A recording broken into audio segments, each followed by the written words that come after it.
Greetings and salutations, everybody. What's up? It's like 1:08 a.m. It's pretty late right now, and then my crazy butt decided to do a video. So, with that being said, I think I did a video like this before, but I just kind of wanted to update the video. And I don't think I did it where I had both the positives and the negatives. So we're just going to kind of mash that in one video. So these are my reasons why I like Boost Mobile and things that I dislike about Boost Mobile. And so we're going to jump right into the positives because I'm a positive person. So let's dive in that direction. And one of the first things that, I guess is the reason that I like Boost Mobile and the reason that I kind of stick with them, left them for a while but came back to them, is with their unlimited plan includes mobile hotspot. Now, for some people that might be like, okay, well, you don't get unlimited mobile hotspot, you only get 8 gigabytes, but that's okay because when I was using Mint Sim, I was only using a 10 gigabyte plan, and to be honest with you guys, I really don't burn that much data so much because I have home Wi-Fi. So I think like my home Wi-Fi speed is like 100 down, 100 up. And so when I'm at home, I'm always connected on Wi-Fi. So when I leave the house is the only time I really use my mobile data. And, I use Freedom Pop. I have the Freedom Pop family plan, which basically gives me unlimited talk and text with 1 gigabyte of data shared between 2 devices that I have. And that's free. I pay nothing for that. So with that being said, having the mobile hotspot feature is really what I use when I'm out and I'm deciding I'm going to use the phone that has the Freedom Pop SIM in it because I have it connected to mobile hotspot. I can use up to 8 gigabytes a month. No big deal whatsoever. So that's always a cool thing.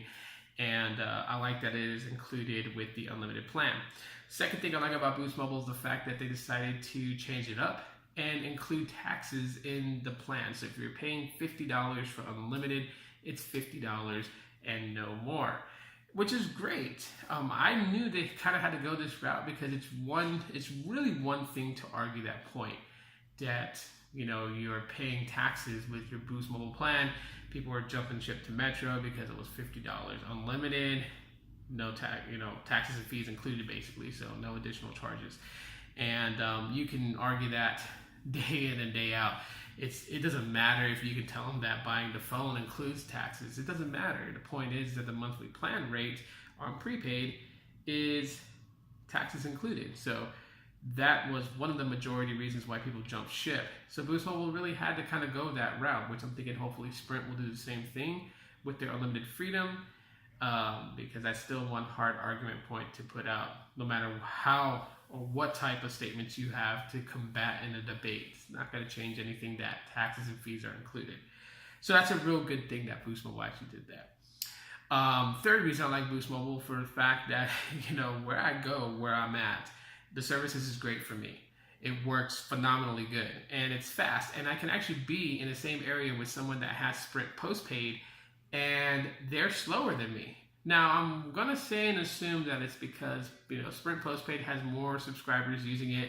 Therefore, when they're all using it, their connectivity to the network is considered congested. And so it's hard for them to have data services work great, which obviously, contributes to the reason why they're experiencing slow speeds.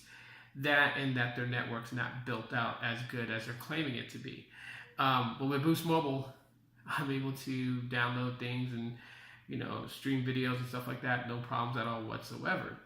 Now, people are going to be like, well, isn't Boost Mobile on Sprint's network? And yes, it is.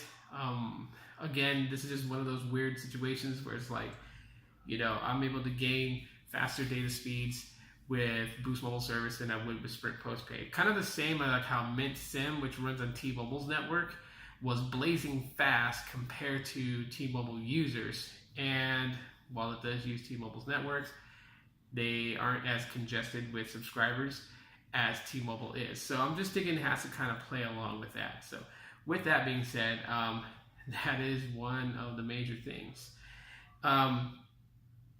Now, with that, another thing that I do like about Boost Mobile is how they're active with the community base that they have on Twitter and on Facebook and everywhere else.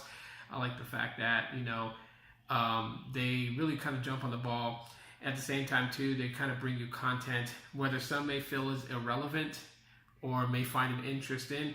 It's really nice to know when a company kind of goes away from just mobile tech talk all the time and try to do some various different things, like with music, with skits and shows, with sports. It's really nice that they're rooted into these things and kind of play upon it and sponsor into these types of events. It's really nice to see a company actually kind of do that.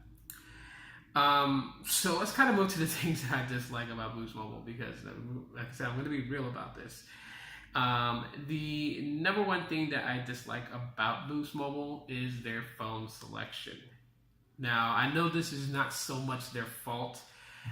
This actually has to do with OEMs, being the fact that Boost Mobile runs and operates on Sprint's network, and Sprint is slowly phasing out CDMA, but is still reliant on CDMA. A lot of the better spec, if you want to call it that, well, it is what it is that, but the better spec devices are built to run on GSM network.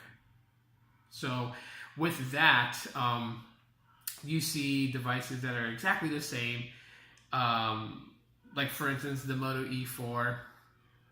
Actually, this one is actually really weird because Verizon kind of uses CDMA, but leans more in a newer generation of service.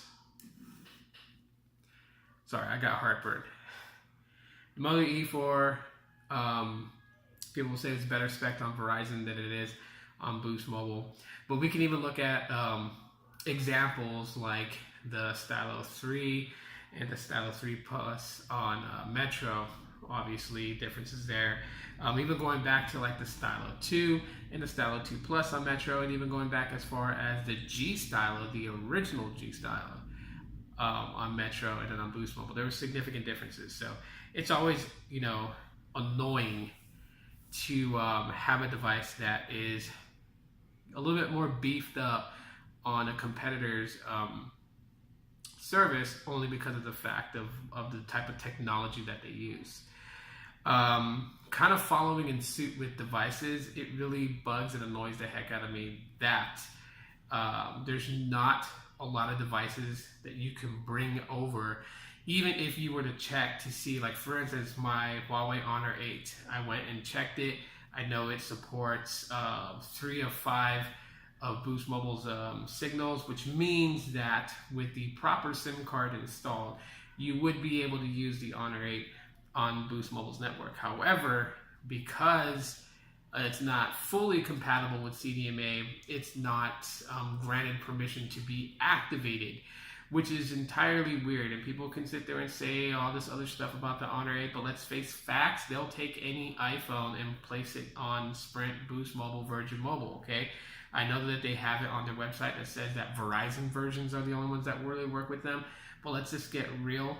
iPhones are built to be ubiquitous on all 4 carriers, so that means that they're kind of like a hybrid phone. They support CDMA, they support GSM, and with that being said, I would really love to see more unlocked devices supported by Boost Mobile. It is possible to do it. They can do it. I mean, if Verizon can do it, Sprint can do it. And if Sprint is pitching this thing that they're 1% less than Verizon, then let's hold true to that statement. Let's go and start allowing some unlocked devices. I mean, right now they have a SIM card that you can purchase out at Best Buy. It's a tri-band SIM card. It's supposed to be for unlocked devices.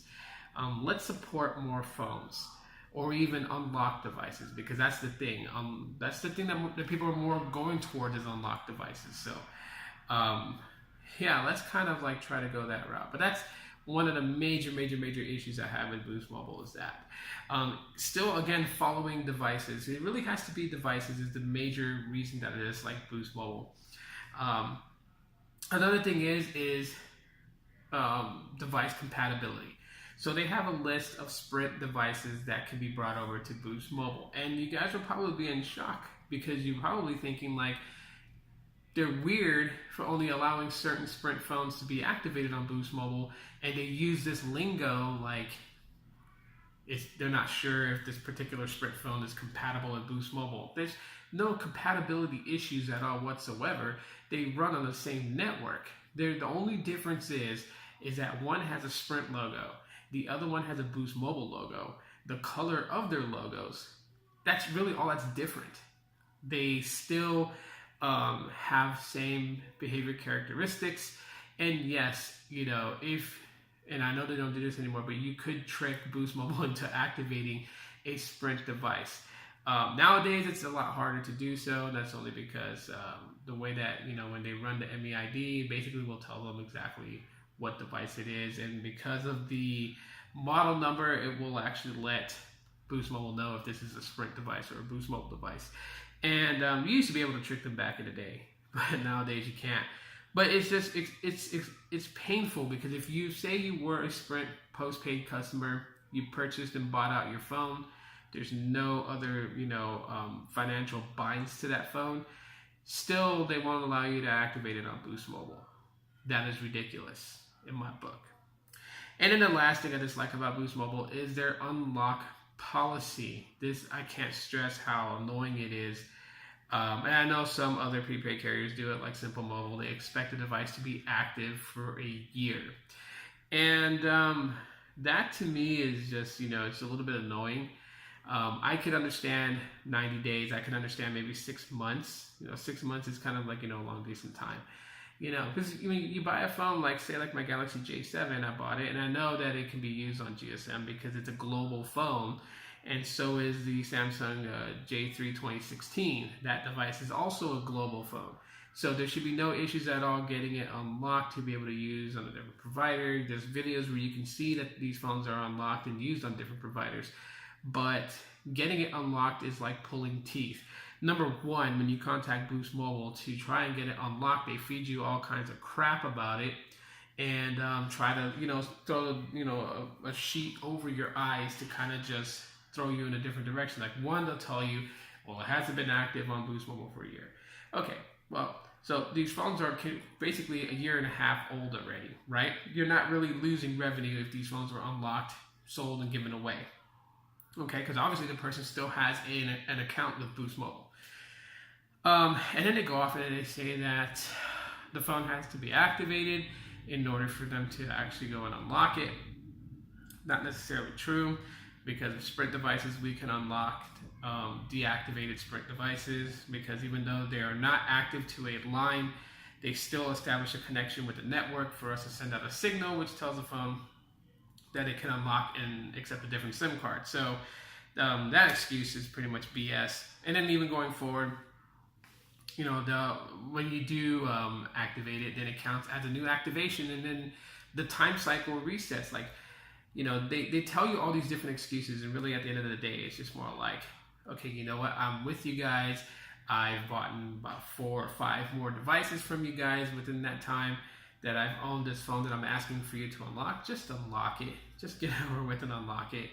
I mean, if I was telling you, like, yeah, you know, like, say, like, I called in, you know, this device is activated on my Boost Mobile line. Say if I called in and said, yeah, I want to get my Moto E4 unlocked, then I can see them kind of panicking a little bit, like, okay, what's going on? Are you looking to go to a different provider?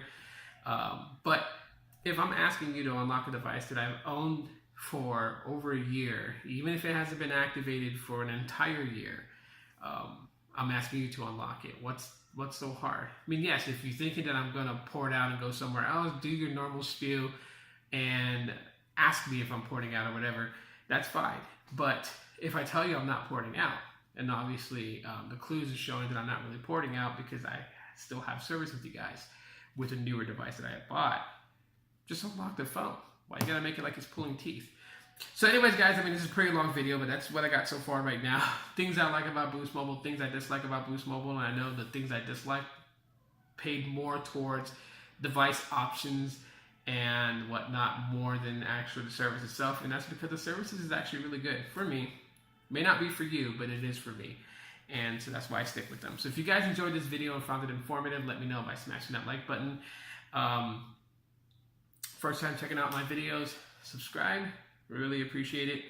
And that's it for now, guys. So yeah, thanks for watching and have a good night. I'm going to bed now, and you guys should too.